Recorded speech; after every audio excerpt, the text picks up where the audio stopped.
प्रपन्न पारिजाताय तत्र व्यत्रैकपाणये ज्ञानमुद्राय कृष्णाय गीतामृतद्वये नमः. I welcome everybody to the Gita Jnana Yajna program by Academy of Yoga and Oriental Study, Bhubaneswar. This is a lecture series on Srimad Bhagavad Gita by Dr. Indulata Das, Director, Academy of Yoga and Oriental Study, Bhubaneswar. I am Indulata Das. We are discussing the Adhyaya number 1, that is Arjuna Vishada Yoga. Today we will discuss from Sloka number 12 to Sloka number 19. The theme is the battle music. Earlier we have completed up to Sloka number 11 and we have discussed how Duryodhana was explaining about his army and his warriors to Dronacharya. And in this sloka, we'll see how Bhishma started blowing his conch. Tasya sanjanan harsang kurubrudha pitamaha singhanadang vinodyache sankhang dadmo pratapavan. The Anvaya or the prose form of the sloka would be like this. Tasya harsang sanjanayan pratapavan kurubrudha pitamaha singhanadang vinodya uchchehi sankhang dadmo. The meaning of this sloka would be like this. Tasya means his, that means of Duryodhana. Harsang means joy, Sanjanayan having generated, Pratapavan is valorous, and Kurubrudha is oldest among Kurus, Pitamaha is grandfather, Singhanadang, roar of a lion, that was the war cry. Vinadya means having sounded, Uchchehi means loudly, Sankhang means conch, Dadmo means blew. Meaning of the whole sloka would be like this. When Duryodhana was talking to Drona, the oldest among Kurus, the valorous grandfather Bhishma roared like a lion and blew his conch to mark the beginning of the battle. Now let us analyze a few facts. Why a conch is blown. Conches are blown to infuse enthusiasm in fighters, also to declare beginning of a battle. Now sloka number 13, which explains how other instruments followed the blow of the conch. Tatah sankhascha bharyascha panabanako gomukhaha saha sevabhyahananta sah sabdas tumulo bhavat. The Anvaya or the prose form of the sloka would be like this. Tatah sankhaha bharyaha panabanako gomukhaha sahasa eva abhyahananta. Sasabdaha tumulo bhavat. The meaning of individual words would be like this. Tataha means then, Sankhaha means conches, Bharyaha is plural of Bheri, and Bheri means a kettle drum. Panaba is another musical instrument, that is tabor. Then Anaka is drum, and Gomukha is cowhorn. Sahasa eva, quite suddenly. Abhyahanyanta means blared forth. Sa sabdaha, that sound, tumulaha, tremendous, abhavat means became. The meaning of the whole sloka would be like this. Then conches, kettle drums, tabors, drums and cowhorns blared forth quite suddenly. That mixed sound became tremendous. That means all that made a tremendous sound. Then sloka number 14, now we will see how Lord Krishna and Arjuna blew their conches. Tata Swetairyukte Mahati Sandane Sthito Madhava Pandavaschaiva Dipyo Sankham Pradatmatoho. The Anvaya of this sloka would be like this. Tata Swetaihi Yukte Mahati Sandane Sthito Madhava Pandavacha Dipyo Sankham Pradatmatoho. Swetaihi Haehi Yukte, that means yoked with white horses. Mahati Sandane, this is in Saptami Vibhakti, that means on the great chariot. Sthito, having remained, two. It means two persons having remained or having seated. Dibyo Sankho also means two splendid conches or supernatural conches. Pradad Matuhu, blew. The meaning of the whole sloka would be like this. Then Lord Krishna and Arjuna, having seated on a great chariot, yoked with white horses, blew their splendid conches. Now analysis and elaborations of a few words, phrases and facts. Mahati Sandane, on the large chariot. Arjuna was sitting in his own chariot, and Lord Krishna was the Sarathi, or he was the driver of the chariot. So it was the chariot of Arjuna. And what was special about this chariot? It was a large chariot, and it was presented by Agni Devata after Khandava forest was burned by Arjuna. So we find the reference in Adi Parva. रथं च दिव्याश्च जुजं कपि प्रवरकेतनम् उपेतं राजतैरश्वैर् गान्धवैर्हेममालिभिः. This is Adi Parva 224.10. At the order of By the order of Agni Devata, Varuna presented a chariot to Arjuna with supernatural horses, Hanuman on the flag. The horses were white in color, were from Gandharva Desa, and were decorated with golden necklaces and other ornaments. So it was a chariot presented to Arjuna by Varuna, by the order of Agni Devata. Agni Devata ordered or requested Varuna Devata to present Arjuna the chariot, and he presented the large chariot to Arjuna. Now, what was so special about the chariot of Arjuna? It was supernatural in character. It had 100 horses yoked in it. A huge chariot with 100 horses. We find the reference in Udyoga Parva. Svetas tasmin bhata begaha sadasva divya yuktas chitra rathena dattaha bhubyantarikhe diviva narendra jesang gatir hiyate natra sarva satang jattat purjate nitya kalam hatang datta barang purastat. It should be jesang, and that ekar is deleted when the sloka is converted to PDF. Jesang Bhubyantarikhe diviva narendra jesang gatir hiyate natra sarva. It should be jesang. So what are the characteristics of the chariot? Number 1, 100 horses of supernatural origin, Divyaha, presented by Chitraratha.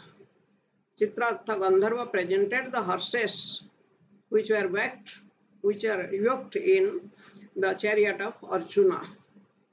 Their speed was compared to air, Bhata Begaha. Then their movement was never checked by anything or anybody. Then the horses could move on the earth, in the sky, and also in the heaven. They could move to heaven also. Then when any of the horses die, this is very significant, when any of the horses die, automatically the number is fulfilled. The number is fulfilled. Always there are 100 horses.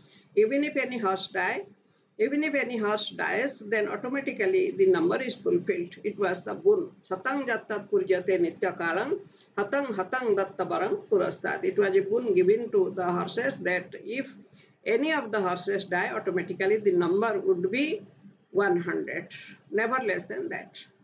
Now we come to sloka number 15. In this we find that Lord Krishna, Arjuna and Bhima, the names of the conches of Lord Krishna, Arjuna and Bhima. Panchajanyang Hrishikesho Devadattang Dhananjaya Paundrang Dadmo Mahasankhang Bhima Karma Brukodaraha. The Anvaya or the prose form of the sloka would be like this. Hrishikesha Panchajanyang Dadmo Dhananjaya Devadattang Dadmo Bhima Karma Brukodaraha Mahasankhang Paundrang Dadmo. The meaning of the sloka, the meaning of each individual word would be like this. Hrishikesha means Lord Krishna, Panchajanyang means conch named Panchajanya, Dadmo means blue, Dhananjaya means Arjuna, Dhananjaya is another name of Arjuna, and Devadatta is the conch named as Devadatta. Dadmo, this word is understood here, that means blue. Bhima Karma is doer of terrible deeds.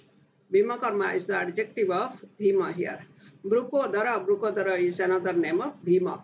Mahasankhang means a huge conch, a big conch. Poundram, namely Poundra, the name of the conch of Bhima was Poundra.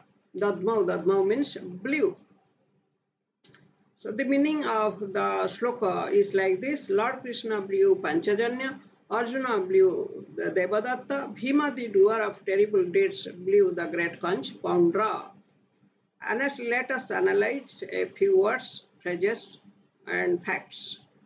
Number one, the name Rishikesha. Why Lord Krishna is named Rishikesha? Rishikesha is another name of Lord Vishnu, and Lord Krishna is an incarnation of Lord Vishnu. Therefore, he is also called Rishikesha. Rishikesha, why he is called Rishikesha? There are two derivations of the word Rishikesha. Number one, we find this in Harivansha.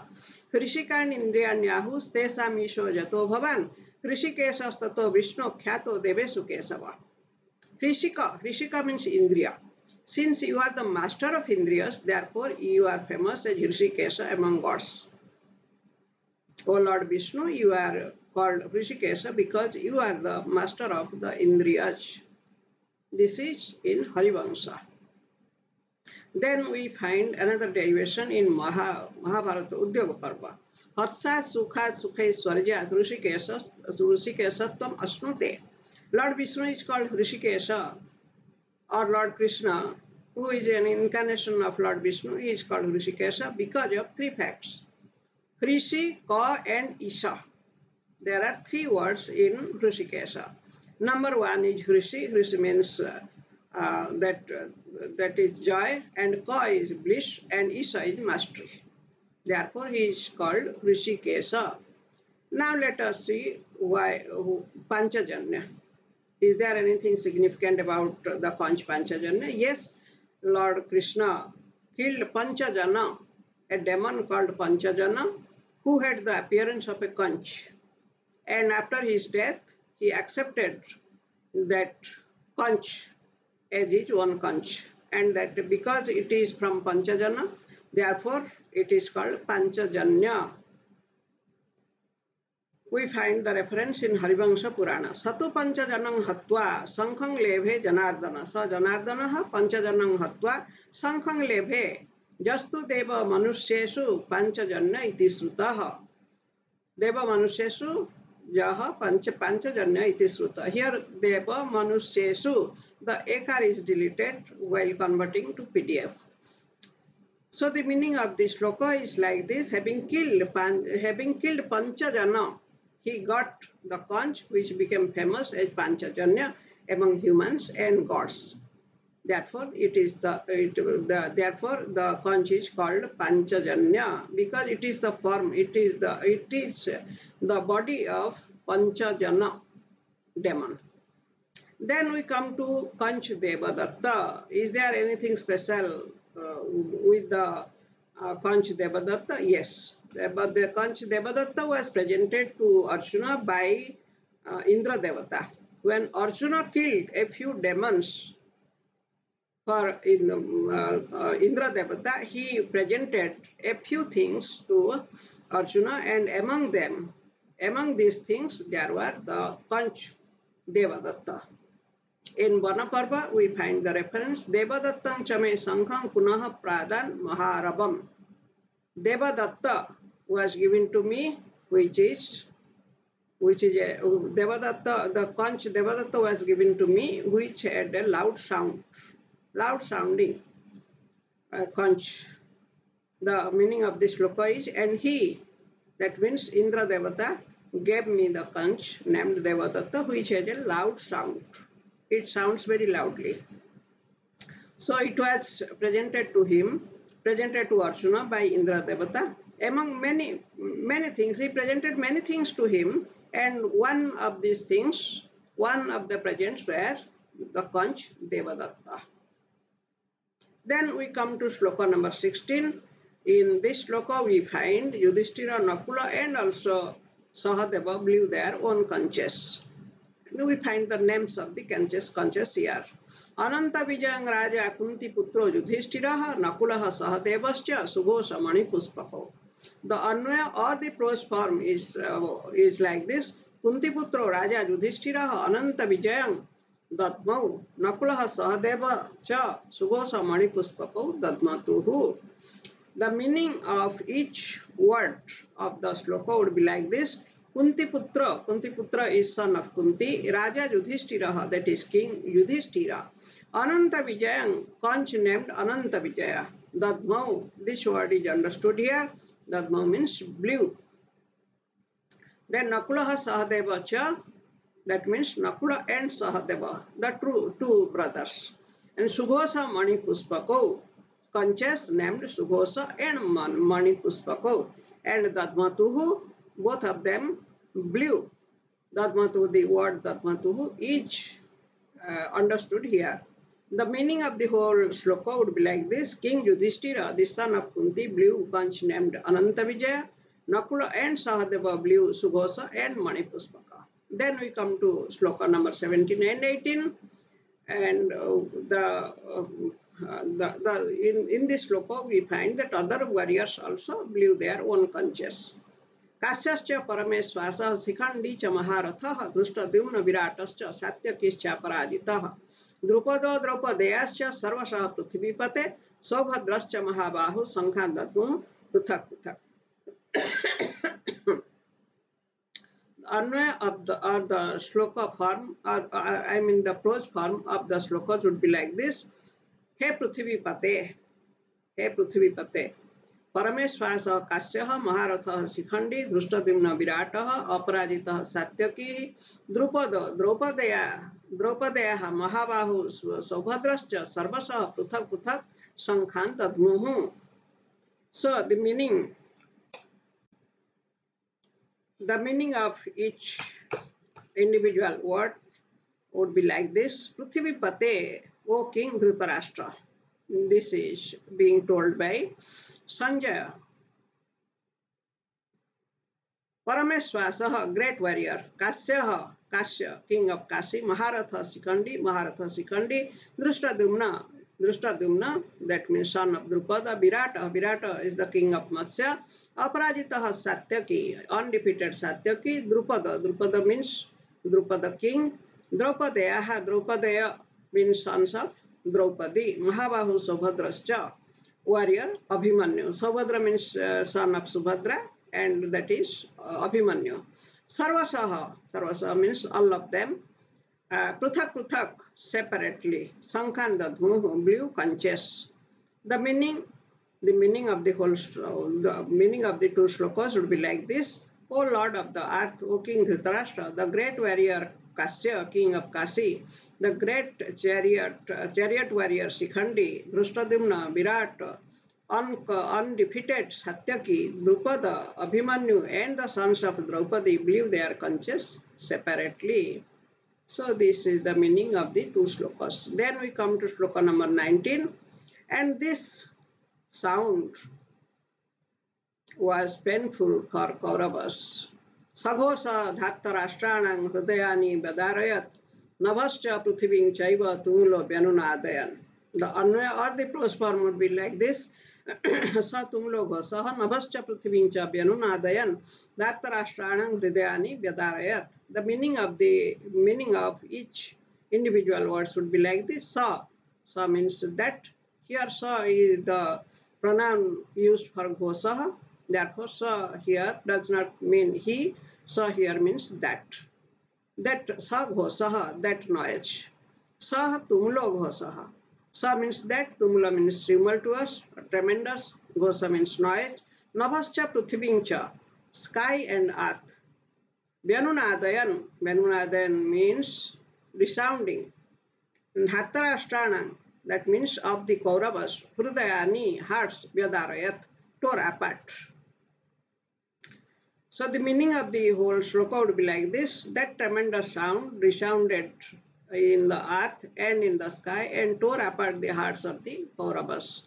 Now let us analyze a few facts. Saghosha dhattarashtanam hridayani vyadarat. Why it is said that the sound tore apart the hearts of the Kauravas, because Kauravas were in the Adharma side, and dharma is always painful for adharma, and adharma is always afraid of dharma. Therefore, that sound, that sound uh, from the Pandava side tore apart the hearts of the Kauravas. That sound was very painful for the Kauravas. Thank you for listening to this lecture. If you have any question, you may write in the comment box. I shall be very happy to answer your questions. Thank you again.